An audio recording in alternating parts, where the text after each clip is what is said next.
Students don't realize, many of them don't realize, that take a platform like TikTok. The more they watch a reel without scrolling, the more that algorithm is going to change, and it's going to give them more of the same content. So if that content is unhealthy, then they're going to be seeing unhealthy content for as long as they're scrolling. If it is something that is harmful to their psyche or to their emotions, something they shouldn't be viewing or listening to, that could do insurmountable harm later on in life. You're listening to the SmartSocial.com podcast, your trusted source for real-world tactics that keep students safe and help them to shine online. I'm your host, Josh Oakes. Each week, I sit down with K-12 superintendents, district leaders, and community voices who are shaping digital safety. We discuss wins, struggles, and strategies used to guide students so they can be safe and successful online. I am Tim Guinn. I'm superintendent of Russell City Schools here in the northwest corner of the state of Alabama. We are a city school system located in Franklin County. We have about 2,600 students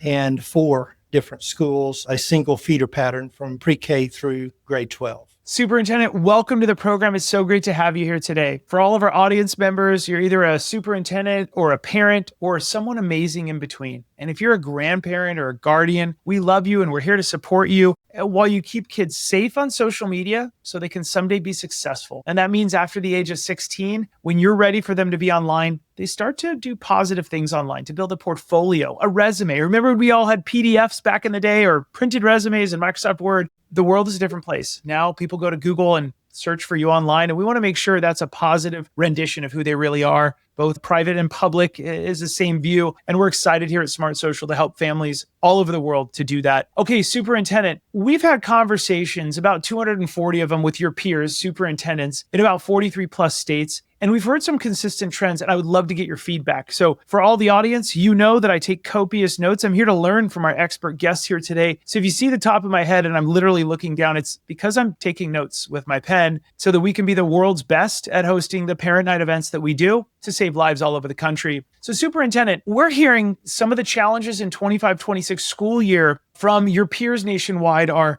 hey, Josh, we've got hidden direct messages in some of these apps, or dangerous TikTok challenges, maybe group text messages that cause a little bit of FOMO or bullying. Students are chatting with unknown people who might not be the age that they say that they are. There's inappropriate content off campus, which can then be a problem on Monday morning on campus. It becomes every principal's job and responsibility to fix that. And I hear from some of your peers, hey, Josh, if you can fix this last one, screen time, phone addiction, the rest of these will just melt away and not be as big of a problem. Superintendent, what are the trends you're seeing with regards to these 6? Are there any that stand out the most? Are there any that you think you've seen in the past? Well, Josh, I hate to admit this, but we see all 6 of those, from hidden direct messages to screen time and phone addiction. And I agree with my peers that if we could lessen the amount of screen time and phone addiction that our students have, I think, number one, they would be much happier and they would be much more inclined to study and have better and more worthy relationships with their peers. This past year, the state of Alabama had passed a law forbidding the presence of cell phones on school campus during the school day. That includes lunch times and any break times, things of that nature. And I thought that it was going to be difficult to enforce, and it has been somewhat. But truly, what I hear from the kids walking the high school hallways is they actually appreciate it. They're taking time during lunch to actually speak with each other instead of messaging each other on Snapchat or WhatsApp or Facebook or Instagram.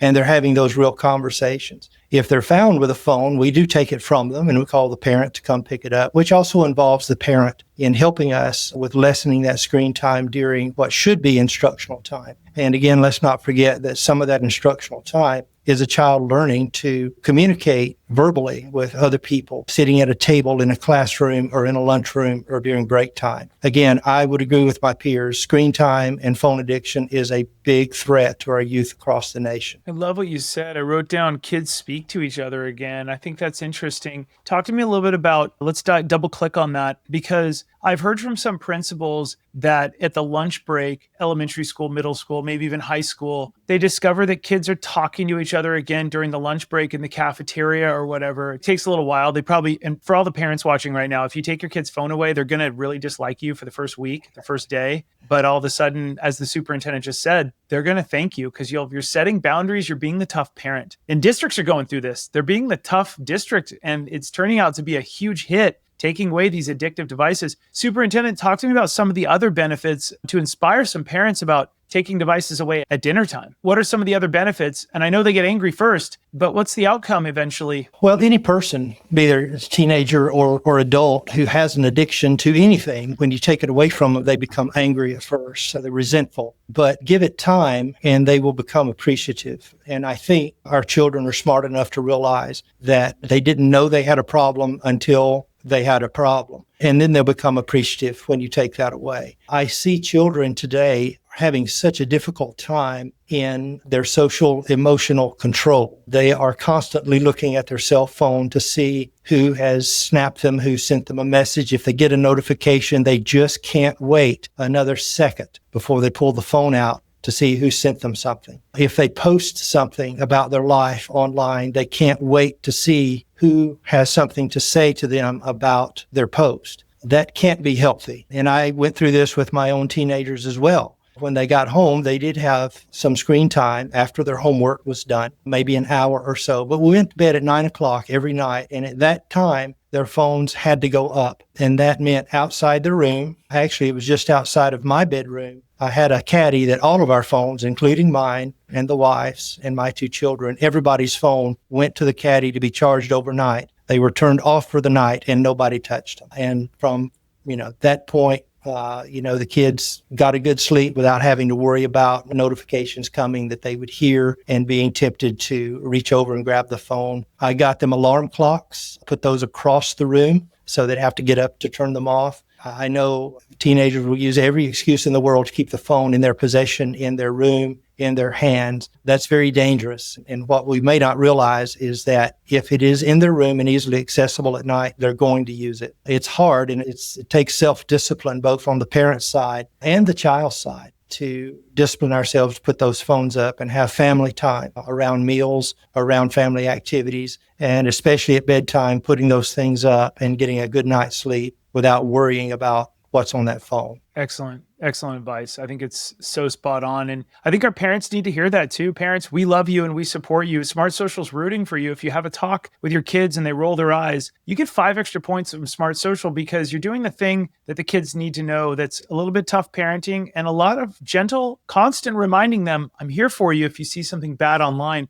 Let's dive into the next question, Superintendent. Some leaders, your peers nationwide, have mentioned that certain social media trends catch us all off guard, not just superintendents, but all of us. What kinds of social media issues tend to challenge your staff when it comes to student tech use? Things that challenge our staff, I would say the AI, artificial intelligence. We have a policy that we invoked last year from the board concerning student use of artificial intelligence. It's a wonderful tool to supplement the child's learning, but it should not supplant the child's learning. So I think that's the big thing that our faculties are dealing with now in the classrooms, especially in the English language arts, even in our mathematics and sciences where children can go home, pull up ChatGPT, Magic School, some of the other AI platforms, put in a difficult calculus equation or chemistry equation or physics problem, and it puts out the answer complete with steps on how to work it and the logic behind it. The child turns that in as though it is their own work,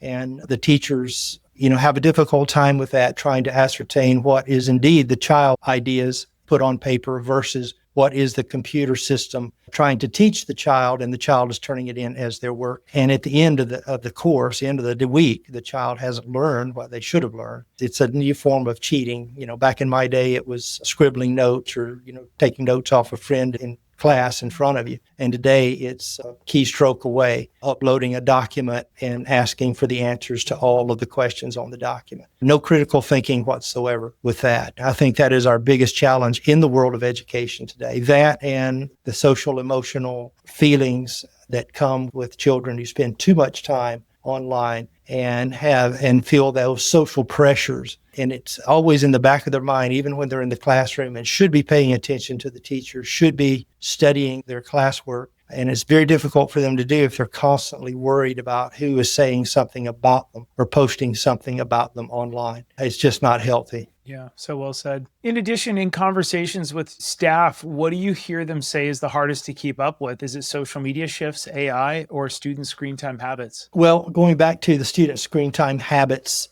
I think that's difficult for our staff to keep up with. Students don't realize, many of them don't realize, that take a platform like TikTok or even Instagram or the others, the more they watch a reel without scrolling, the more that algorithm is going to change, and it's going to give them more of the same content. So if that content is unhealthy, especially for a young person, then they're going to be seeing unhealthy content for as long as they're scrolling through TikTok, for example. Could be others, could be Facebook. But also, if you're a young person, middle school, high school age, and you're interested in things like politics, if you rest your reel too long on one political opinion, you will get hundreds of other reels coming to you of that same political opinion. And there's a catchphrase out there now called an echo chamber, where you don't hear differing opinions, you hear the same opinion that you agree with, and all of a sudden your stance on that particular issue becomes hardened, and you don't think critically outside of those reels that you're looking at day in and day out, and you think the entire world thinks like you. Well, that goes back to age 5 and 6, during the formative years of a child, who don't understand that other children in the world do not view the world the same as they do. Back in the day when we actually had conversations, all this political rhetoric that we see on the news today was hashed out in one-on-one conversations at the supermarket or at ball games, or even in the school hallways. And today, a lot of that is done online. Again, going back to the echo chamber. And the child not realizing that they're causing their own echo chamber by not realizing the longer they stay on a reel, the more of that kind of reel they're going to get. And God help them if it is something that is harmful to their psyche or to their emotions, something they shouldn't be viewing or listening to. That could do insurmountable harm later on in life. We just don't know what the end result of that would be. Yeah, for our audience, what the superintendent just said is a huge issue right now. The echo chamber. I'm constantly asking my friends, am I in an echo chamber? Am I not? Are you seeing the same algorithm I am? Yeah, it's a huge deal. Okay, next question. We often hear principals say they feel pulled in many directions when it comes to digital safety and engagement. How can parents better partner with school staff to support students around screen time and social media safety? Well, at school, again, we have the policy system-wide. And believe it or not, I was talking to one of my elementary principals earlier today about that issue. In elementary school, in grades 1, 2, 3, 4, we have children who are addicted to a cell phone. And they're pulling those phones out during the day. Matter of fact, our elementary schools have taken up more phones than our high schools have over the first couple of weeks of school, which I found amazing. I also find amazing that our elementary schools are dealing with vaping. That's something that I never heard of until, just the recent past. It's really interesting. But we do have a policy against it. If we find a child with a cell phone on their person, it doesn't even have to be out, just on their person. Our policy states that it has to be in a book bag, a purse, a locker, a car, off their person, and they're not to have it out at any time during the day. Of course, as soon as school is out, they're welcome to get those out, call their parents for a ride home on their way to some basketball practice or other extracurricular activity. But during the school day, they're asked not to be on the phone. So that takes a little bit of self-discipline. It also is meant to re-gear the child's mind back to a social framework where they're having to communicate by words to their peers and to their teachers. And it also alleviates that pressure they're having to feel of looking at that phone every time they wonder who's posted or said something about them. That helps quite a bit too. So our advice to parents would be to do the same thing at home. So set a daily routine, and children do well with a routine, no matter what age they are, from pre-K all the way to 18, 19 years old. A routine is important. So let's say, for example, the child comes home at 3:30 in the afternoon. Okay, so I might say, okay, Johnny, your phone has to go up, or give your phone to me, and I'll set it beside me until you show me that all of your homework is done. And then at 5 o'clock, we're going to eat dinner. and you could have your phone back, say at 6 o'clock to 7. And after 7 o'clock, the phone goes up for the night. And you go to bed at 8:30, 9 o'clock, and we get up at 5, 6 a.m. and start the day over again. But being consistent with that and making the child put the phone up, turning the ringers off, all of that, no matter where it is in the house. And again, keep it out of the room, away from them, remove that temptation from them. Put it in your bedroom if you have to. Just make sure that they don't have it. And I think what you will find is in a matter of days, weeks at the most, you're going to find a different child. I think you're going to find a happier child and one that can now regulate themselves because you're breaking that habit. You're breaking that addiction that is caused by way too much screen time.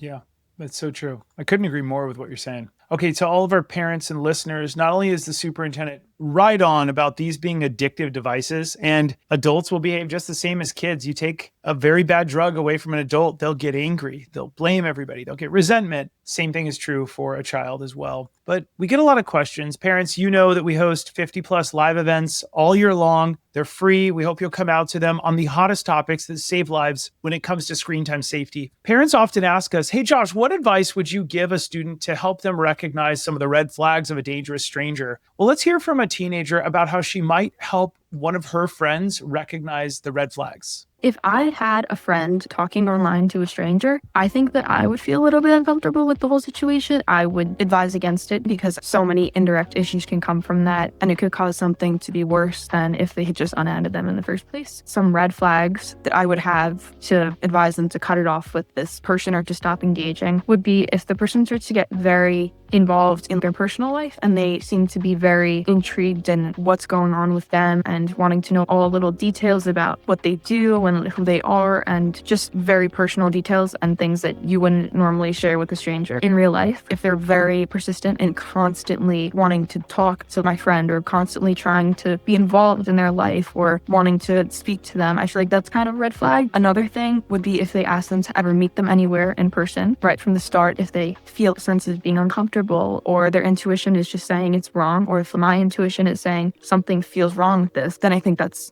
a major red flag. Parents, remember, we have weekly live parent events and replays that are free for you. We have teen-led video lessons. These are taught by teens, for teens. A lot of parents will bring their teens alongside them, and the teens will roll their eyes a lot less, and they'll learn even more. And there's a premium parent newsletter. Hey, parents, we love you here at Smart Social. And if you're struggling with anything, we have the very best parent guide on TikTok, Instagram, YouTube, Snapchat, Fortnite, Minecraft, Roblox, Netflix, WhatsApp, and 450 more. They're in English, Espanol, Mandarin, and 9 other languages, so no one is left behind. It's anti-bullying month. We have the biggest anti-bullying program in the world, we think. We're teaching teachers how to teach. We've got combating online bullying. Session 2, Session 3, we've got Session 4, we've got it in Espanol, and we've got the biggest things. Parents, I just want to take a moment before we get back to the superintendent. You'll learn the hottest, most urgent trends that we cover each week that are really dangerous, why AI therapy could harm your teen's mental health if you leave them alone on some of these AI chatbots. Instagram's map feature explained protecting teen privacy online, how TikTok's algorithm targets vulnerable teens. The superintendent mentioned it earlier. If you stay on a reel or a video for just a little too long, it starts targeting you. If you watch puppies, YouTube will start targeting you with beautiful puppy videos. But if you start watching something like the superintendent said that's bad for you, it could be very dangerous.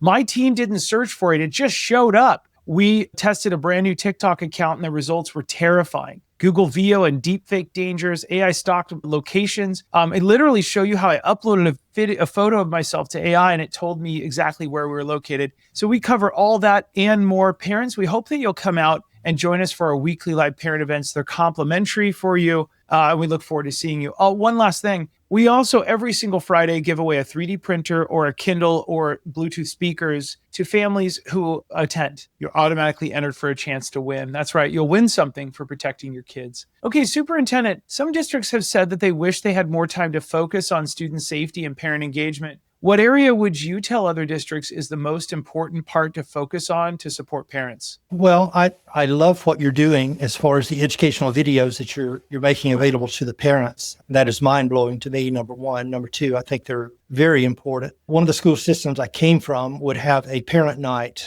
about once a month with our mental health coordinator. She was more than a mental health coordinator. She was also a counselor. And we would pick topics just such as this young lady was talking about, speaking to strangers online. And that's very important as far as our children go, from their pre-K to all seniors in high school. If there's someone online that they don't know, but they're engaging with, it can be very dangerous. We've helped more than one parent out with that situation and have had a few arrests on those issues as well of some of these strangers to try to protect our children. I would tell the parent, know what your child is doing online. Always ask to see the phone when they're on TikTok or WhatsApp or, Instagram, Facebook, YouTube. And if you just watch a little bit, and it will show you what the algorithm looks like. And if your child is looking at some things that they shouldn't be, now's the time to have that conversation and to stop that. Number two, you can turn off on many of those apps, the autoplay, like YouTube. Once it finishes a video, it will immediately play another one. Again, that goes back to that echo chamber, or it goes back to showing similar videos of similar interest of the last video. And if that's not healthy, then all your child is doing is sitting there and watching and listening to more and more things that will become more and more harmful to their psyche the longer they stay. And again, that develops that addiction as well. I'm not this kind of scientist at all, but I'm told that it releases dopamine into the system. And that feeds into that addictive personality for the child. I hate to say it, but we had a child in the middle school years ago who had an addiction to pornography. It was difficult at school. He would have the phone. He would go to the gym or to the bathroom, and we would miss him. We would go after him, and he would have the phone, and there would be pornography playing. It was an addiction that he had a really hard time getting over. And I don't know if he ever did get over it. I left that position before he got over it. So I don't know. I am saying that if you don't know what your child is doing online, it's time to pay attention. And it's not that your child is a bad person. Understand that some adult somewhere in the world with probably a psychology degree and some computer skills has developed these videos and these prompts to draw your child further and further down that rabbit hole, as it were, until if it's not stopped at some point, you won't even recognize who your child is. Audience, what the superintendent just said is so important. And it starts with autoplay, the autoplay next video feature that's on Netflix, that's on YouTube. We call it here at Smart Social zombie mode, because if you're sitting on the couch or you're looking at your phone, it'll the algorithm decides your next video. TikTok's famous for this. We like to tell kids and speak to them like they're little adults. Hey, let's change that setting so you decide your next video. You decide what you're doing. You're smart enough to do that. And we build them up and stuff. I couldn't agree more. What a devastating story about that boy. And unfortunately, that's a normal outcome to addictive things that change our brain. So parents, you may think, oh, but I don't have that. My child's fine. I haven't heard that. But let's be really weary, right? When people buy insurance and flood insurance because they don't currently have a flood. They don't have a problem, but they know that someday they might. And so that's why we want to have these rich conversations. Okay, Superintendent, district leaders tell us that parent engagement helps them get ahead of future social media problems. What parent and student preventative education would you recommend to other school districts to get ahead of these problems before they happen on campus? Well, I think that I would encourage districts to do those parent nights. Now, we have an open house night in the fall at every school, and in one form or another. But I would encourage the systems to make some of those, not only educating parents about the curriculum that their child is learning in school and the grades and standardized testing, but also bring in your mental health coordinators and your school counselors to talk to them about online safety, about things to look for if a child is becoming addicted to their device. Some of that would be, does your child, come home and go immediately to the room with their device and shut the door and you don't see them again till it's time to go to bed? Are they being less communicative to you? Do they not want to speak to you? Are they sitting on the couch across the room for you, but they're on their phone and they're not speaking to you? They're not even watching the television. Are they becoming more secluded? All of those things lend itself to mental anxiety stress, very unhealthy for the child. And it's important for parents to see these signs and then to intervene before it's too late, before the child is so addicted it may take weeks or months or even years to get them back healthy again, mentally healthy.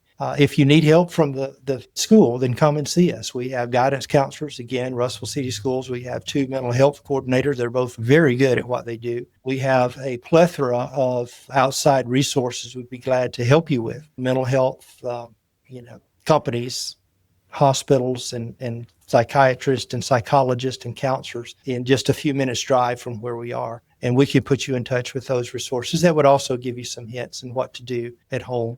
And again, it boils down to, number one, confronting the issue of the device and understanding if the child gets angry, then they may either have an addiction or are forming one, taking that device away and putting some discipline back into the household. To me, it's kind of like working out. I need to discipline myself more to make my body and mind stronger. It's difficult to do sometimes, and I get lazy, but I never give up, and neither should you, and neither should your child. It's never too late to put the device down and start some discipline in the household with giving a little bit of time on the phone, but not all night on the phone, and then putting it away when it's time to go to bed. That, to me, makes a healthy child mentally and emotionally. The addiction will only hurt the child in the long run. So well said. Superintendent, you took a lot of time out of your busy day today. Thank you so much for joining us. Well, Josh, thank you so much. I've enjoyed the discussion. You caused me to think about some things that I haven't thought about in a while. I'm not with the kids as much as I used to be as a principal, and I miss those days. But I appreciate that. And, I wish I'd have studied more on the questions, I guess, before I came here today. But I appreciate you making me feel at home, and I've enjoyed the discussion.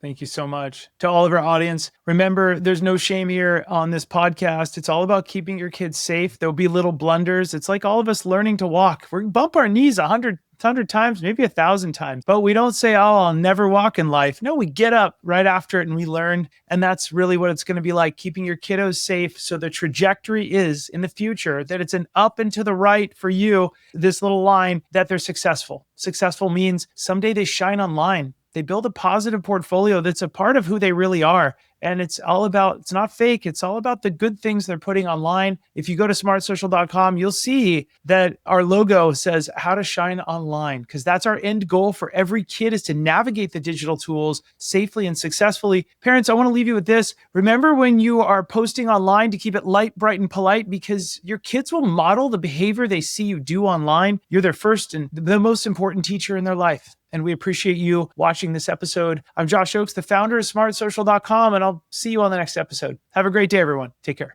Thanks for spending time with the smartsocial.com podcast. If today's insights were useful, please share the episode with a fellow parent or educator and subscribe so you never miss our next conversation. And parents, make sure to join one of our next live online events each week to keep your family safe and also enter for a chance to win cool prizes. You can learn more at smartsocial.com. I'm your host, Josh Oakes, and parents, remember to keep it light, bright, and polite, because your kids are watching what you're doing online. I'll see you on the next episode.